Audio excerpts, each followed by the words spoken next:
A pub in Canning Town, East London, is an unlikely rallying point for a cultural revolution.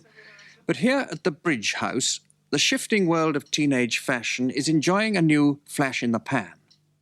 After punk has come the rebirth of the mods.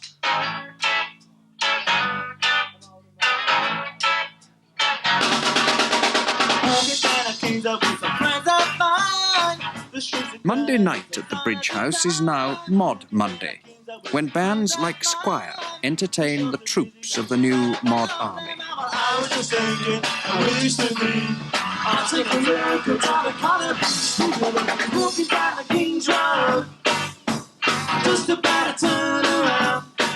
Those whose memories go back to 1965 will recall the trademarks of the cult First Time Round. And they've hardly changed. Italian scooters, short hair, a trim appearance, and deafening music.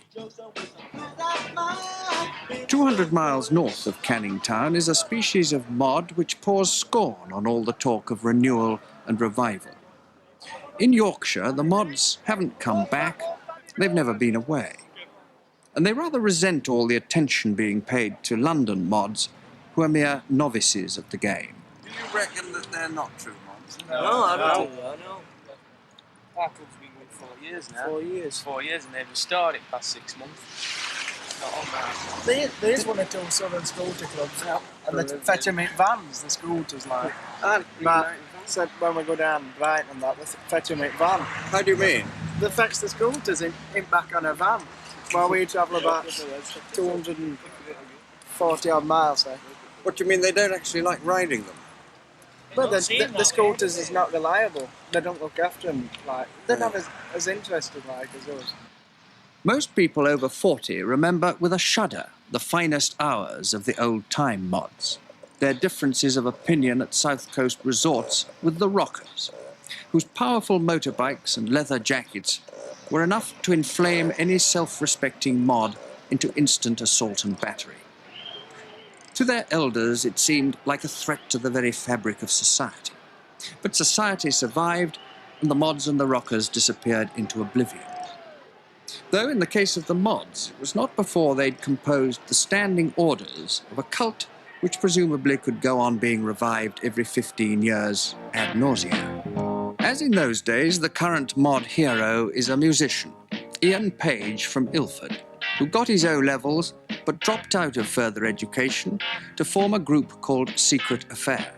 His record company describes him gushingly as a star of the 1980s. There's a way of walking down the street in the suit that really counts. It's what you feel in your head and why you're wearing those clothes is the way to spot a mod.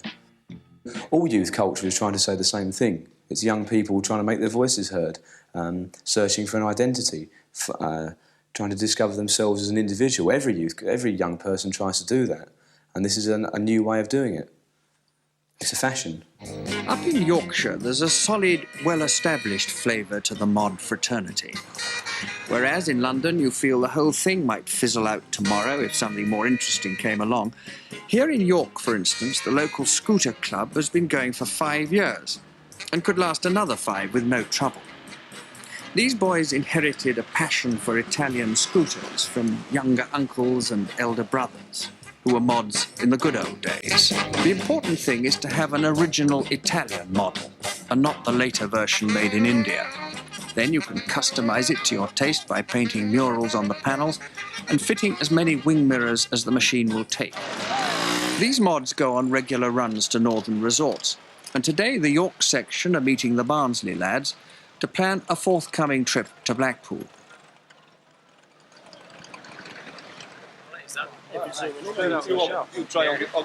Many of these northern mods were extras in the film Quadrophenia, a celebration of the dear, dead, uncomplicated days of 1965, when there was something to fight for and someone to fight against. Would you regard the rockers as your traditional enemy or not? We saw some on his way from Southend, didn't we? From Great Chopper men. Right dirties, I tell me. Clothes were ripped out like one. Did you speak to them? Nah, they're going to kick us off. They're coming across the road, I see me saying. Anyone else? Every teenage craze has one thing in common. There's money in it for somebody. The Quadrophenia fashion show at the Lyceum Ballroom in the Strand seems a million miles away from Mod Monday in Canning Town and the Scooter Club of Barnsley. Celebrities like John Entwistle and Kenny Jones of The Who are here because their money financed the film. Ian Page and Secret Affair are here because a rising star must be seen in the right places.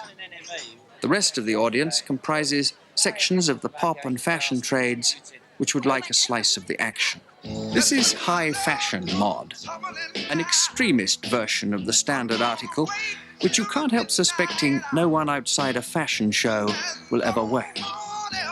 As the man who discovered Twiggy, Justin de Villeneuve has an eye for these things.